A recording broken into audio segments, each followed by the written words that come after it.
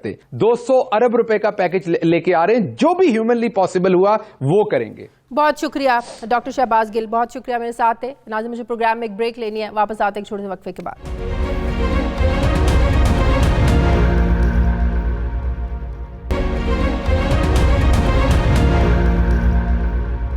ناظرین, کورونا کے حوالے سے اپوزیشن جماعتوں کی آج کل جماعتی کانفرنس ہوئی. اس اے پی سی کا انعقاد ویڈیو لنک کے ذریعے کیا گیا, جبکہ اس کانفرنس میں اپوزیشن جماعتوں کے ساتھ ساتھ حکومت کے اتحادی جماعتوں نے بھی شرکت کی. اس موقع پر قومی اسمبلی میں اپوزیشن لیڈر شہباز شریف نے کہا کہ حکومت کی جانب سے بہت دیر ہو چکی ہے, مزید جانوں کو ضائع ہونے سے بچایا جائے. پی ٹی آئی نے سیاسی وجوہات پر بلدیاتی اداروں کو معطل کیا, انہیں فوری طور پر بحال کیا جانا چاہیے, جبکہ chairman Peoples Party Bilawal Bhutto کا یہ کہنا تھا کہ جو قدم اپوزیشن لیڈر اور پیپلز پارٹی نے اٹھایا ہے بہتر ہوتا کہ وہ وفاقی حکومت اٹھا لیتی. وفاق اگر کورونا پر نیشنل ایکشن پلان نہیں بناتا تو ہم اپنی تجاویز دے سکتے ہیں. انہوں نے یہ بھی کہا کہ عمران خان کو صرف اسلام آباد کا نہیں بلکہ پورے پاکستان کا وزیر اعظم ہونا چاہیے. جبکہ اس سے پہلے اپوزیشن لیڈر شہباز شریف نے ویڈیو لنک کے ذریعے پریس کانفرنس بھی آج کی اور کہا کہ موجودہ حالات میں سیاست کرنا گناہ ہے, حکومت کی مدد کرنے کے لیے کردار ادا کرنا ہوگا. کورونا کی صورتحال دیکھ کر تمام سیاسی اکابرین اور تمام طبقات نے حکومت سے مطالبہ کیا ہے کہ ہمیں فی الفور لاک ڈاؤن کی طرف جانا چاہیے, لیکن ایسا نہیں ہو سکا اور یہ تعطل کا شکار ہوتا رہا. شہباز شریف نے تافتان بارڈر کے معاملے کو حکومت کی نااہلی قرار دیا اور کہا کہ تافتان میں اگر لوگوں کو بھیڑ بکریوں کی طرح نہ رکھا جاتا, اسکریننگ کی گئی ہوتی پراپر اور آئسولیشن سینٹرز بنائے گئے ہوتے, تو آج پاکستان میں وائرس کے حملے کی شدت اتنی زیادہ نہ ہوتی. اپوزیشن لیڈر نے حکومت کو تجاویز دیتے ہوئے یہ کہا کہ وزیر اعظم فوری طور پر مشترکہ مفادات کونسل کا اجلاس طلب کریں, جبکہ نیشنل ٹاسک فورس میں تمام سیاسی جماعتوں کو نمائندگی دی جائے. شہباز شریف صاحب نے ڈاکٹرز کو فوری طور پر حفاظتی کٹس کی فراہمی کا مطالبہ کیا. ساتھ میں نون لیگ کی طرف سے 10,000 حفاظتی کٹس کی فراہمی کا اعلان بھی کیا. پیپلز پارٹی کے سینئر رہنما اور سابق چیئرمین سینٹ میاں رضا ربانی کی طرف سے ایک تجویز آئی ہے کہ وفاقی حکومت تنخواہ کے سوا دیگر تمام غیر ضروری ترقیاتی جو اخراجات ہیں ان کو معطل کرے. مسلم لیگ نون کے صدر کی پریس کانفرنس پر رد عمل دیتے ہوئے فردوس عاشق اوان نے کہا کہ قومی یکجہتی اور اتحاد سے کوئی انکاری نہیں, اچھا ہوتا اگر آپ اپنی بے پناہ دولت میں سے عوام کے لیے کچھ مختص کرنے کا اعلان کرتے. جبکہ شہباز گل نے شہباز شریف کے مطالبات کو ایک پوائنٹ سکورنگ قرار دیا. اب ایسے معاملے پر اگر اپوزیشن حکومت ایک دوسرے پر الزام اور یہ سیاستی کرتے رہیں گے تو کیسے اس بیماری سے لڑا جائے گا. میں بات کروں گی, مجھے مسلم لیگ نون کے سینئر رہنما رانا ثناء اللہ صاحب انہوں نے جوائن کیا. السلام علیکم, بہت شکریہ رانا صاحب آپ کا. رانا صاحب, آج شہباز شریف صاحب نے جب پریس کانفرنس کی تو فوراً سے حکومت کی طرف سے کہا گیا کہ شہباز شریف کورونا مریضوں کے لیے ہمیں امید تھی کہ بہت بڑا اعلان کریں گے, کھرب پتی شریف خاندان کم از کم اپنے ہسپتال کو کورونا مریضوں کے لیے ہی وقف کر دیتے. جبکہ شہباز شریف اگر یہ کہتے ہیں رانا صاحب کہ میں سب کچھ چھوڑ کر کورونا کے لیے یہاں پر آیا ہوں, مجھے یہاں کے عوام کا دکھ ہے, درد ہے, میں تو اپنے بھائی کے علاج کے لیے وہاں تھا, تو میرا سوال یہ ہے کہ جب آپ حکومت میں ہوتے ہیں تو آپ بہت کچھ کر سکتے ہیں اپنی عوام کے لیے, لوگوں کے لیے بہت کچھ کر سکتے ہیں, حکومتی مشینری استعمال کرتے ہیں, اپنے اختیارات کو استعمال کرتے ہیں.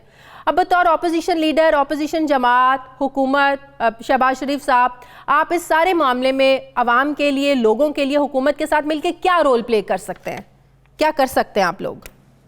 دیکھیں, اس میں حکومت جو ہے یہ اکیلے سے کچھ نہیں کر سکتی. اس بات کے اوپر وزیر اعظم صاحب خود آن ریکارڈ ہیں, آج بھی اور اس سے پہلے بھی جب بھی انہوں نے بات کی انہوں نے کہا کہ یہ قوم کرے گی, حکومت اکیلے سے کچھ نہیں کر سکتی. اور یہ بات جو ہے وہ زہر بھی ہو رہی ہے. یہ جو لاک ڈاؤن کے اوپر کنفیوژن چلتا رہا تقریباً ایک ہفتہ, اسی طرح سے اب آپ دیکھ لیں کہ میڈیسن سے لے کے سبزی تک اور سبزی سے لے کے جو ہے وہ ہر اس ضرورت کی چیز کے اوپر جو انسان کی ضرورت ہے کسی کی قیمت کے اوپر کنٹرول نہیں ہے.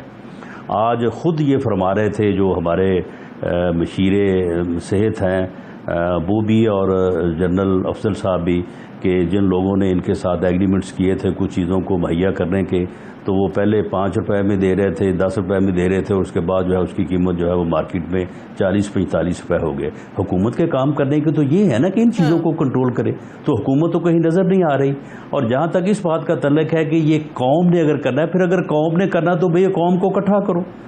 جو قوم کے تمام لیڈرز ہیں, جس طرح سے آپ نے لوگوں سے ووٹ لیے ہیں اور آپ جو ہے وہ ایک جماعت کی یا ایک الائنس کی نمائندگی کر رہے ہیں, اسی طرح سے اور لوگ بھی نمائندگی کر رہے ہیں, اور لوگوں نے بھی ووٹ لیے ہیں, وہ بھی قومی رہنما ہیں, وہ بھی سیاسی رہنما ہیں. وہ بھائی اکٹھا کرو, ان کو بٹھاؤ. کیا کر سکتے ہیں, لوگوں کی مدد بتائیں نا, کیسے کر سکتے ہیں, کیسے اپنا حصہ آپ لوگ ڈال سکتے ہیں. آپ لوگ کٹس منگوا رہے ہیں نا, 10,000 حفاظتی کٹس کی فراہمی کا اعلان کیا شہباز شریف صاحب نے. کٹس کیسے دی جائیں گی, کنہیں دی جائیں گی, اور بھی اس کے علاوہ کچھ میڈیکل ایکوپمنٹس وغیرہ جو منگوا رہے ہیں؟ تو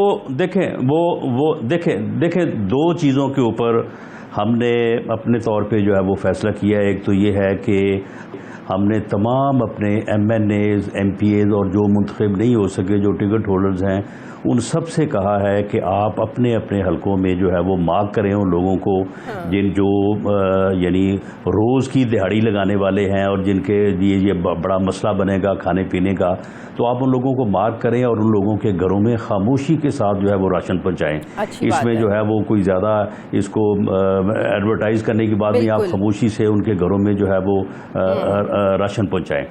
اور دوسرا معاملہ یہ ہے کہ یہ جو کٹس ہیں, یہ کٹس جو ہیں یہ براہ راست جو ہمارے ڈاکٹرز کی ایسوسی ایشن ہے ہم ان کے حوالے کریں گے. وہ پھر آپ جس طرح سے مناسب سمجھیں اور جس ہاسپٹل کو جتنی ضرورت ہو وہ اس طرح سے دیں.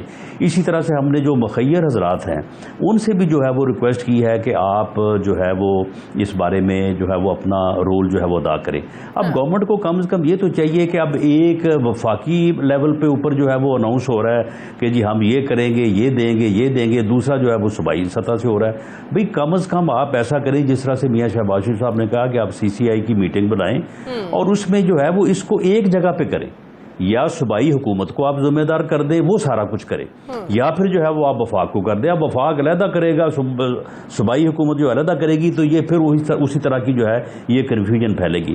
تو معاملہ یہ ہے کہ ہم اپنے طور پہ جو کر سکتے ہیں وہ ہم کر رہے ہیں, ضرور کریں گے, اور اس کو کوئی اتنا پبلسائز کرنے کی بھی ضرورت نہیں ہے. لیکن اس میں میجر کردار جو ہے وہ گورنمنٹ کا بنتا ہے, اور اس میں سب سے پہلا پوائنٹ یہ ہے کہ یہ قومی یکجہتی لائیں, یہ تاثر یہ دیں کہ قوم جو ہے وہ کٹھی ہے. سہمت ہیں آپ لوگ, اتفاق کرتے ہیں کہ واقعی مکمل کرفیو لاک ڈاؤن نہیں ہونا چاہیے, اسے جو عام طبقہ ہے وہ بہت زیادہ ڈسٹرب ہوگا, بہت زیادہ متاثر ہوگا غریب طبقہ. اس بات پہ آپ لوگ اتفاق کرتے ہیں پرائم منسٹر کی جو سوچ ہے, آلدو جو صوبے ہیں انہوں نے اپنے اپنے اقدامات کیے ہیں لاک ڈاؤن کر کے؟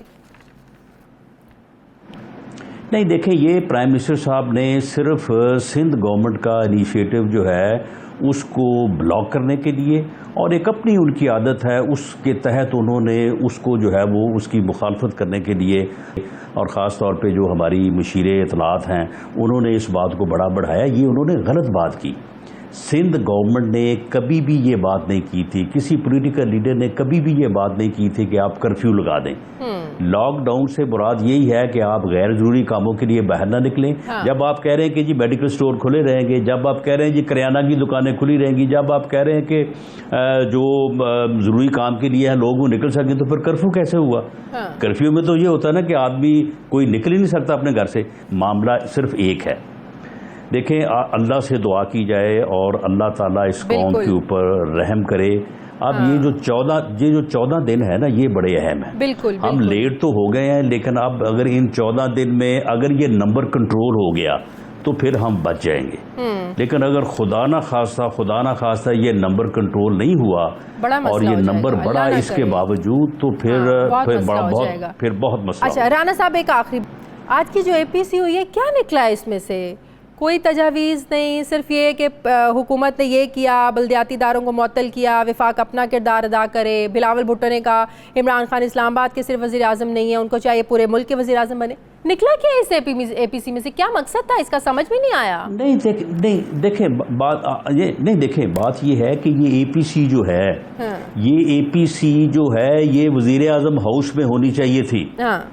اس کی مثال اس ملک میں موجود ہے ریسنٹ پاسٹ میں کہ پچھلے 4 ماہ سے عمران خان صاحب روز کنٹینر پہ چڑھ کے اس وقت کے وزیر اعظم میاں نواز شریف کو گالیاں دے رہے تھے.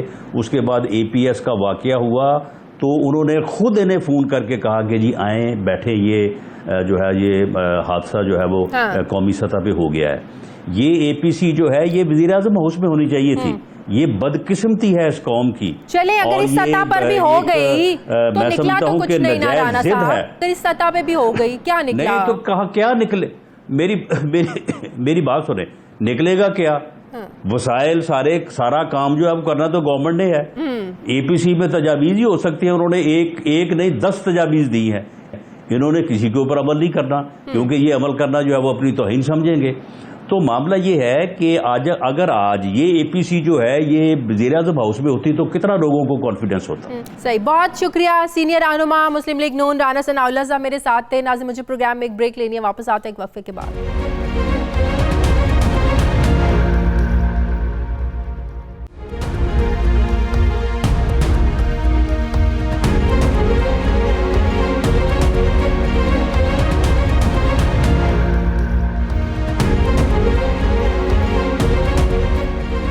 ناظرین جیسا کہ ہم جانتے ہیں کہ کرونا وائرس سے ملک میں صوبہ سندھ جو ہے یہ سب سے زیادہ متاثر ہوا ہے. اس وقت وہاں پر کرونا کے مریضوں کی تعداد بھی سب سے زیادہ ہے، لیکن سندھ میں پیپلز پارٹی کی حکومت جس پر اکثر بری کارکردگی کا الزام لگتا ہے، اس حکومت نے کورونا سے لڑنے کے لیے بہترین اقدامات کیے ہیں. وزیر اعلیٰ سندھ مراد علی شاہ کی زیر قیادت صوبائی انتظامیہ نے بر وقت کارروائی کرتے ہوئے ضروری اقدامات کیے ہیں اور ایک متحرک ٹیم تشکیل دی ہے. عوامی آگاہی مہم متعارف کروائی تاکہ لوگ جان لیں کہ کورونا سے بچنا کیسے ہے. لاک ڈاؤن جیسے مشکل فیصلوں کا اعلان سب سے پہلے کیا. تعلیمی ادارے سب سے پہلے بند کیے. فری ٹیسٹ فراہم کرنے کے لیے میڈیکل ایمرجنسی لگائی. آئسولیشن وارڈز میں داخل مستحق افراد کو کھانے کے راشن دینے کا بھی اعلان کیا. ان تمام اقدامات کے بعد یہ خبریں آ رہی ہیں کہ سندھ میں 24% افراد ایسے ہیں جو کہ مقامی طور پر وائرس سے شکار ہوئے ہیں. اس کی مثال صوبائی وزیر تعلیم سعید غنی ہے جو کہ حال ہی میں کسی اسپتال یا قرنطینہ سہولت کے مرکز نہیں گئے تھے، جبکہ انہوں نے بیرون ملک کا سفر بھی نہیں کیا تھا، جبکہ حیران کن طور پر انہیں کرونا وائرس کی علامات جو ہیں کھانسی، بخار، سانس لینے میں دشواری یا تھکن کے آثار وہ ان سمٹمز کو محسوس بھی نہیں کر رہے ہیں. یہ صورتحال واقعی لمحہ فکریہ ہے کیونکہ اگر سندھ میں مقامی سطح پر یہ وائرس پھیل گیا تو اس سے روکنا یقیناً مشکل ہی نہیں ناممکن ہو جائے گا. انہی خدشات کے پیش نظر سندھ میں مکمل لاک ڈاؤن ہے اور اس میں مزید سختی بھی کی گئی ہے. وزیر اطلاعات سندھ تو یہ بھی کہہ رہے ہیں کہ اگر عوام نے لاک ڈاؤن کو سنجیدہ نہیں لیا تو ہم کرفیو کی طرف بھی جا سکتے ہیں. بلاول بھٹو بھی عوام سے لاک ڈاؤن کو سنجیدہ لینے کی اپیل کر رہے ہیں. ہمارا سوال یہ ہے کہ آخر کیوں عوام اس لاک ڈاؤن کی صورتحال کو سنجیدہ نہیں لے رہے ہیں؟ دوسری طرف سندھ میں لاک ڈاؤن کی وجہ سے اشیاء خورنوش کی قلت پیدا ہو گئی ہے، قیمتوں میں اضافہ ہو گیا ہے. حکومت سندھ کو ظاہر اس کے بارے میں بھی سوچنا ہوگا. ایک بہت اچھا اقدام تو ہے کہ انہوں نے راشن لوگوں کو دینا ہے، لیکن جو چیزیں مہنگی ہیں اس کو بھی کنٹرول کرنا ہوگا. مجھے ٹیلی فون لائن پر جوائن کیا ہے وزیر اطلاعات سندھ ناصر حسین شاہ صاحب نے. السلام علیکم، بہت شکریہ ناصر صاحب آپ کا. ناصر صاحب سب سے پہلے تو یہ بتائیے گا، جیسے کہ میں نے پہلے کا اس میں کوئی شک نہیں ہے کہ سندھ حکومت نے بہت اچھے زبردست اقدامات کیے، لاک ڈاؤن جیسے سخت فیصلے کیے، تنقید بھی ہوئی اس پر، لیکن یہ جو ایک بڑی سنجیدہ بات ہے کہ آپ کو یہ کہنا پڑ رہا ہے کہ حکومت اگر عوام جو ہے وہ سنجیدہ نہیں لیں گے لاک ڈاؤن کو تو کرفیو کی طرف جا سکتے ہیں. کیوں لوگ وہاں سنجیدہ نہیں لے رہے ہیں؟ لاک ڈاؤن ہونے کے باوجود کیا حالات ہیں وہاں پر کہ آپ کو یہ کہنا پڑ گیا کہ ہم کرفیو بھی لگا سکتے ہیں؟ لوگ باہر نکل رہے ہیں، کہاں اکٹھے ہو رہے ہیں لوگ سندھ میں، کراچی میں؟ بسم اللہ الرحمن الرحیم، اللہم صلی علی محمد وعلی محمد. دیکھیں اس طرح کے سخت فیصلے خوشی سے نہیں کر رہے بلکہ عوام کی بھلائی کے لیے کر رہے ہیں. موسٹلی عمل ہو رہا ہے، ایسا نہیں ہے کہ لاک ڈاؤن جو کہا گیا ہے اس پر بالکل ہی عمل نہیں ہو رہا. 80% عمل ہے، لیکن 20% جو عمل نہیں ہو رہا وہ بھی بڑا تشویشناک ہے کہ لوگ نہیں سمجھ رہے، گلیوں میں، محلوں میں، دیگر جگہوں پہ کھیل رہے ہیں اور زیادہ سے زیادہ آپس میں میل جول ہے جو اس وائرس کو پھیلا سکتا ہے. اسی وجہ سے اس طرح کے سخت اقدامات کرنے پڑ رہے ہیں. ان کو ریکویسٹیں کر رہے ہیں، ہاتھ جوڑ رہے ہیں، مؤدبانہ گزارشیں کر رہے ہیں کہ یہ سب کچھ ان کی وجہ سے کر رہے ہیں، ان کو بچانے کے لیے. اب اس کو مزید سخت کرنے کے لیے یہ کر دیا گیا ہے کہ روز رات 8 بجے سے صبح 8 بجے تک وہ جو گروسری اور جنرل اسٹور یا کھانے پینے جہاں سے چیزیں ملتی تھیں جن کو اجازت دی گئی تھی وہ بھی مکمل بند ہوں گے. صرف ہاسپٹل اور میڈیکل اسٹورز کھلے رہیں گے. صبح 8 بجے سے شام 8 بجے تک یہ جو گروسری کی اسٹورز ہیں، جنرل اسٹورز ہیں، یا مطلب کہ میڈیکل اسٹورز، ہاسپٹلز، بس یہ 24 گھنٹے یہ ان کو کھلا رکھنے کی اجازت ہے. باقی سب جو ہیں وہ اچھا، یہ بڑی ایک الارمنگ بات ہے کہ سندھ میں جو 24% جو کیسز سامنے آ رہے ہیں، لوگ جو ہیں یہ مقامی طور پر انفیکشن کا شکار ہو رہے ہیں. سعید غنی صاحب بھی ظاہر ہے وہ کوئی باہر سے نہیں آئے. یہ تو بڑی ایک الارمنگ سچویشن ہے. مقامی طور پر اگر یہ وائرس پھیلا تو بڑا ایک خطرناک صورتحال ہو جائے گی، اس کو کنٹرول کرنا مشکل ہو جائے گا. میں ایک آپ کو عرض کروں کہ یہ جو ایک بڑا فگر آتا ہے سندھ کا، اس کا یہ قطعاً مطلب نہیں ہے کہ یہاں پہ وائرس بہت زیادہ پھیل گیا ہے. ایسا نہیں ہے. ہم نے ٹیسٹ زیادہ کرائے ہیں، اس کی پرسنٹیج اگر آپ موازنہ کریں دیگر صوبوں سے تو ہماری بہت کم. نہیں، میں یہ بات کر رہی ہوں کہ سب وہ لوگ انفیکٹڈ ہیں اس سے، ان کو انفیکشن ہے جو زائرین ہیں، ایک دوسرے سے میل ملاپ، یا کچھ ایسے لوگ بھی ہیں جو نہ کسی سے ملے ہیں، بس وہ کہتے ہیں نا کہ ہوا سے بھی وائرس جا رہا ہے. نہیں، ہوا سے بالکل وائرس نہیں جاتا. ظاہر ہے ہم لوگ سب کام کر رہے ہیں. سعید غنی صاحب گئے ہیں، انہوں نے یہاں جو کوارنٹین سینٹر بنے ہیں وہاں پہ وزٹ کیا ہے، انہوں نے بنوایا ہے. اس وقت بھی سندھ میں جتنے کوارنٹین سینٹر ہیں وہ موسٹلی ان جگہوں پہ ہیں جو سعید غنی کی منسٹری تعلق رکھتے ہیں. وہ وزیر تعلیم بھی ہیں، اس کے ساتھ وزیر لیبر بھی ہیں. تو جو وہاں پہ فلیٹس بنے ہوئے تھے زیادہ جو یوز نہیں ہو رہے تھے، ان سب کو بہتر بھی کیا ہے اور انہوں نے بڑی محنت کی ہے. بہت زیادہ لوگوں سے ہم سب کا انٹریکشن رہا ہے. اچھا، ایک بایو ڈیٹا جو کہہ رہے ہیں چاہیے ہوگا، جو کمیٹی آپ لوگوں نے تشکیل دی ہے لوگوں کو راشن پہنچانے کے لیے گھروں میں، تو ظاہر ہے آپ لوگوں کو آئیڈینٹیفائی کرنا ہوگا نا کہ کون ڈیزرو کرتا ہے، کہاں پہنچانا ہے، کس کو ضرورت ہے. تو وہ کیسے ہوگا سارا کچھ؟ اس کا پورا طریقہ کار بنایا جا رہا ہے. ایک تو ہمارے پاس تقریباً 1 لاکھ سے زیادہ وہ لوگ ہیں جن کو زکوٰۃ دی جاتی ہے، تو ان کو فوری طور پر اچھا، وہ سارا ڈیٹا آلریڈی آپ لوگوں کے پاس ہے؟ وہ آلریڈی ہے، لیکن اس کے لیے ہم بنا رہے ہیں اور بھی. پھر BIC پروگرام میں جو ہیں ان کا بھی پاپ اپ کیا کرنے جا رہے ہیں. لیکن اس وقت جو ہم لوگ کیٹر کر رہے ہیں اور جو بہت بڑا ایشو ہمارے سامنے ہے، یہ ان لوگوں کا ہے جو ڈیلی ویجز والے ہیں، دہاڑی دار ہیں، ڈیلی کما کر کھانے والے ہیں. ان کو آئیڈینٹیفائی کرنا صحیح چیلنج ہوگا آپ لوگوں کے لیے. ان کے لیے ہم نے مختلف ٹیمز بنائی ہیں اور ایک پورا طریقہ کار بنایا ہے. ایک نمبر ہم نے دیا ہے جس پر مختلف SMS آ سکتے ہیں، اپنا شناختی کارڈ نمبر SMS کریں. لیکن اس کے بہت سارے میتھڈ بنائے ہیں اور ہم نے یہ جتنی فلاحی تنظیمیں ہیں ان کے بڑا شکر گزار بھی ہیں کہ وہ سب ہمیں سپورٹ کر رہے ہیں اور ہماری ڈیلی ان کے ساتھ میٹنگ ہو رہی ہے. عیدی ہیں، چیپا ہیں، سیلانی ہے، JDC ہے، عالمگیر ہے، خدمت خلق والے ہیں اور بہت ساری ایسی چیزیں. اللہ میاں ان کی توفیقات میں اضافہ کرے. ہمارے پاکستان میں بہت بڑے اس طرح کے ادارے ہیں جو لوگوں کو سپورٹ کر رہے ہیں اور وہ سپورٹ چل رہی ہے. تو اب ایک پورا میکانزم اس طرح کا بنایا جا رہا ہے کہ ہر جگہ پہ ملے اور یہ نہ ہو کہ حقدار کو اس کا حق نہ ملے. اور جیسے کئی لوگ اس طرح بھی ہوتے ہیں کہ ہر چیز اپنے پاس ہی رکھنا چاہ رہے ہیں، ایک ہی بندہ 8-10 جنوں سے لے رہا ہے. ہر طرح سے اس کو بہتر کیا جا رہا ہے، فلٹر کیا جا رہا ہے. اس طریقے کار میں سب کو بہت شکریہ. ناصر حسین شاہ صاحب وزیر سندھ میں ساتھ تھے. ناظرین، مجھے پروگرام میں ایک بریک لینی ہے، واپس آتے ہیں ایک وقفے کے بعد.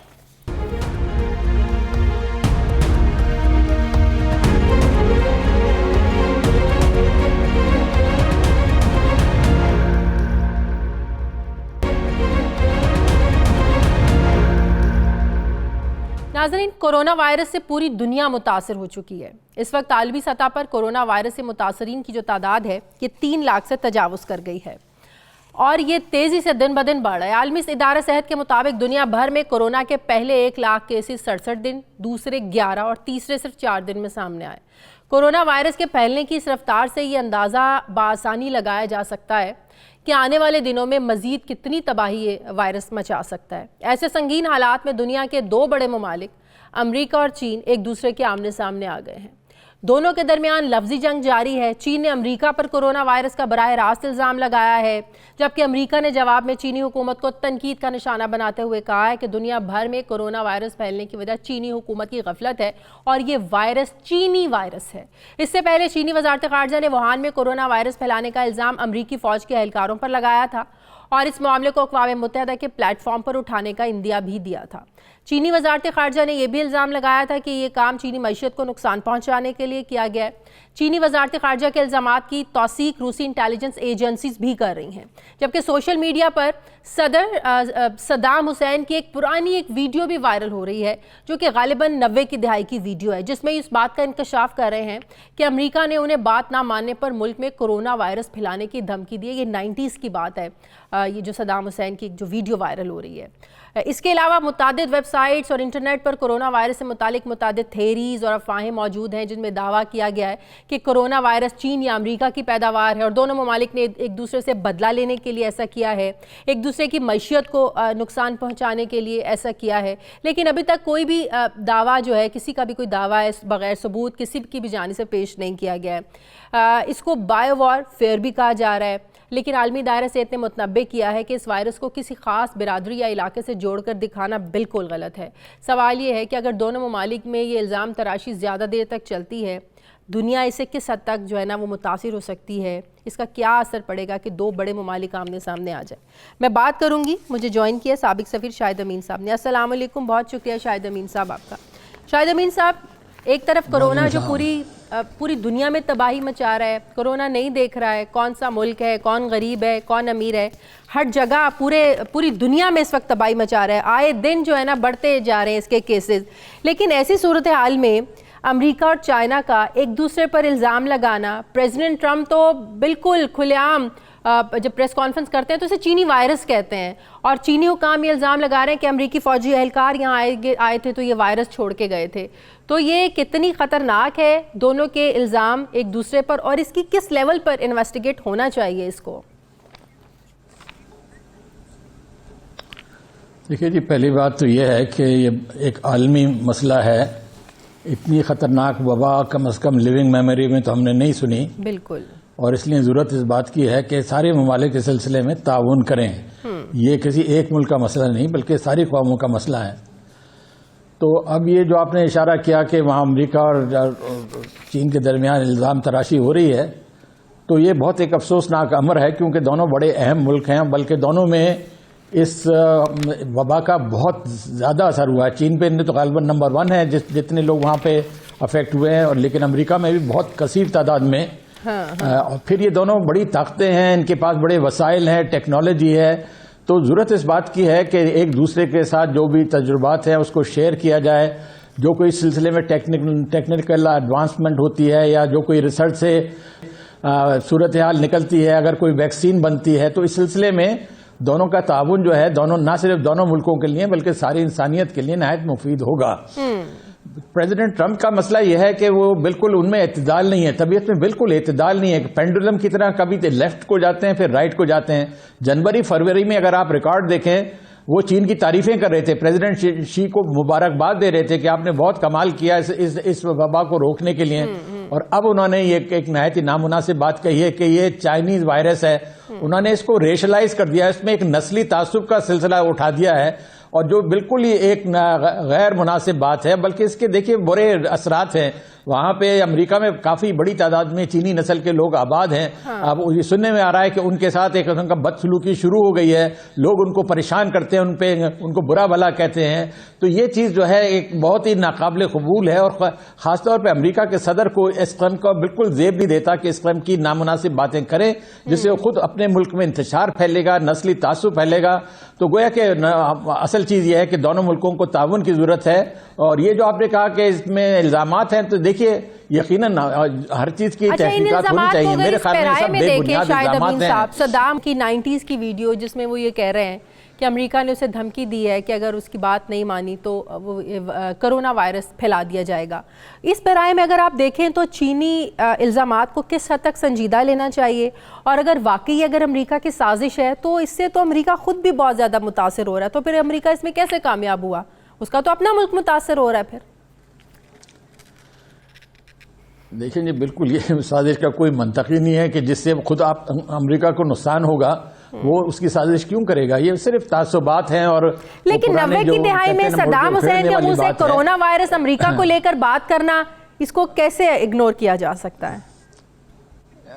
اچھا اب یہ بھی عجیب بات ہے کہ کیونکہ کورونا وائرس تو یہ موجودہ زمانے کی بات ہے، یہ 1992 کی بات تو نہیں. غالباً ان کا اشارہ تھا بیکٹیریولوجیکل وارفیئر کا، جس کا یقیناً صدام حسین کو مغربی ملکوں نے کچھ نہ کچھ اس سلسلے میں سامان پرووائڈ کیا تھا اور اس نے استعمال کیا تھا. آپ کو یاد ہے کہ اس نے ایران کے خلاف جنگ میں استعمال کیا، پھر اپنے جو کرڈش پاپولیشن ہے اس کے خلاف استعمال کیا. اور یہی بعد میں اطلاعات ملی تھیں، غالباً صحیح اطلاعات تھیں، کہ امریکہ یا مغربی ممالک نے اس کو وہ سامان دیا تھا جس سے اس نے اس قسم کی گیس وارفیئر کی تھی.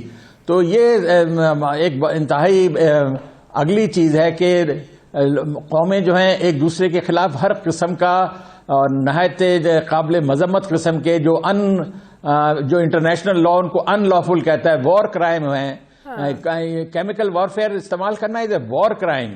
تو اس میں اگر امریکہ کا ملوث ہونا ثابت ہوتا ہے تو یہ انتہائی افسوس کی بات ہوگی. لیکن میں پھر کہوں گا کہ ان چیزوں میں الزامات پہ مت جائیے، الزامات تو لگتے رہتے ہیں. حقیقت یہ ہے کہ یہ سارا سلسلہ پچھلے دنوں ووہان چائنا سے شروع ہوا ہے. اب اگر چائنا کے پاس کوئی ایویڈنس ہے کہ ووہان کے اندر یہ ڈیزیز امریکہ نے بھیجی تھی تو پھر کوئی ثبوت سامنے لائے نا. امریکی صرف فوجی آئے الزام تھے لگانا یہاں کافی پہ. نہیں ہے. بہت شکریہ شاہد امین صاحب، سابق سفیر میرے ساتھ ہیں. ناظرین، ہمارے آج کے پروگرام کا ایڈیٹوریل ہمارا ایک بہت امپورٹنٹ میسج آپ لوگوں کے لیے. اب جیسا کہ کورونا کے خلاف پوری دنیا لڑ رہی ہے، پاکستان میں بھی وفاقی اور صوبائی حکومتیں اپنی اپنی جگہ پر اپنی اپنی تائیں ہر طرح کے ممکن اقدامات کر رہی ہیں کہ لوگوں کو اس بیماری سے بچایا جا سکے. کہیں پر فوری ایکشن لیا گیا اور کہیں قدر تاخیر سے عمل کیا گیا. لیکن ہر حکومت کو اس بات کا مکمل طور پر احساس ہے کہ اس عالمگیر وبا کے خلاف کیے گئے اقدامات اس وقت تک مؤثر اور مفید نہیں ہو سکتے جب تک آپ لوگ عوام اس میں اپنا حصہ نہیں ڈالیں گے. اور یہ حصہ کیسے ڈالا جا سکتا ہے؟ اس کے لیے ہم سب کو چاہیے کہ حکومتی لاک ڈاؤن کو ایٹ لیسٹ بالکل سنجیدہ لیں، گھروں سے غیر ضروری طور پر باہر بالکل نہ نکلیں، اور اگر نکلیں بھی تو ایک سوشل ڈسٹینسنگ ہے اس کا خیال رکھیں، سماجی جو فاصلہ ہے اس کو رکھیں، اور یہ فاصلہ کم سے کم 3 فٹ یا 1 گز کا ہونا چاہیے. کیونکہ خدا نہ خواستہ آپ کسی متاثرہ شخص کے پاس کھڑے ہیں جو کورونا سے متاثرہ ہے اور آپ نے اسے مناسب فاصلہ نہیں رکھا تو یہ وائرس کسی نہ کسی طریقے سے آپ کو بھی اپنی لپیٹ میں لے لے گا، آپ تک بھی پہنچ سکتا ہے، آپ کے ہاتھوں اور چہرے کو لگ سکتا ہے، یا پھر آپ کے کپڑوں پر منتقل ہو سکتا ہے، جس کی وجہ سے یہ آپ کے لیے، آپ کی فیملی کے لیے خدا نہ خواستہ بہت زیادہ ڈینجرس ہو سکتا ہے. اسی طرح گھر آتے ہی آپ سب کو اپنے ہاتھوں کو ضرور صابن سے دھوئیں. تقریباً 15 سے 20 سیکنڈ تک آپ لوگوں کو اپنے ہاتھ دھونے ہیں. بازار سے اگر کوئی سامان لایا گیا ہے سودا سلف جیسے پھل سبزیاں، انہیں اچھے طریقے سے دھو کر استعمال کیجئے. بچوں اور بزرگ افراد کو موجودہ صورتحال میں گھروں سے بالکل بھی نہ نکلنے دیا جائے، کیونکہ ان کا امیون سسٹم جو مدافعتی نظام ہے وہ بہت زیادہ کمزور ہوتا ہے اور یہ وائرس کی زد میں جلد آ سکتے ہیں. اور یہ کوشش کرنی چاہیے کہ اپنے گھر کے جو دروازے ہیں، ان کے ہینڈلز ہیں، پھر جو سیڑھیوں پر لگی ریلنگ ہے اس کو کم سے کم چھوئیں اور اس کو بھی صاف کرتے رہیں. اسی طرح کرنسی جو نوٹ ہیں، پیسے ہیں، کہا جاتا ہے یہ بھی ایک بہت بڑا ایک وجہ ہے وائرس کے منتقل ہونے کی. انہیں بھی ان دنوں چھونے کی کم سے کم جو ہے نا وہ کریں، کوشش کی جائے. اس سلسلے میں اسٹیٹ بینک آف پاکستان نے ایک اہم قدم اٹھایا ہے اور تمام بینکس کو ہدایت کی ہے کہ وہ صارفین کو صاف ستھرے اور جراثیم سے پاک نوٹ فراہم کریں. اسپتالوں اور کلینک سے جمع شدہ کیش بالکل الگ کر دیا جائے. حکومت اور حکومتی ادارے اپنی اپنی جگہ بہترین اقدامات کر رہے ہیں. ذمہ دار پاکستانی اچھے مسلمان ہونے کا ثبوت دیجیے، خود بھی صاف رہیں، دوسروں کو بھی اس کا میسج دیں، دوسروں کو بھی اس کی تلقین کریں، تاکہ ہم کورونا سے پاک ایک صحت مند پاکستان اور ایک صحت مند دنیا کی ایک بار پھر سے بنیاد رکھ سکے. اللہ تعالیٰ ہم سب کو اس آفریت سے، ہم سب کی نجات جو ہے نا وہ دلائے، اس مرض سے سب کو اللہ تعالیٰ محفوظ رکھے. ناظرین، یہ تھا ہمارا آج کا پروگرام کے لیے آپ ہمیں فیڈ بیک ضرور دیجیے گا. میری آپ سے ملاقات ہوگی کل. اپنا خیال رکھیے گا. اللہ حافظ.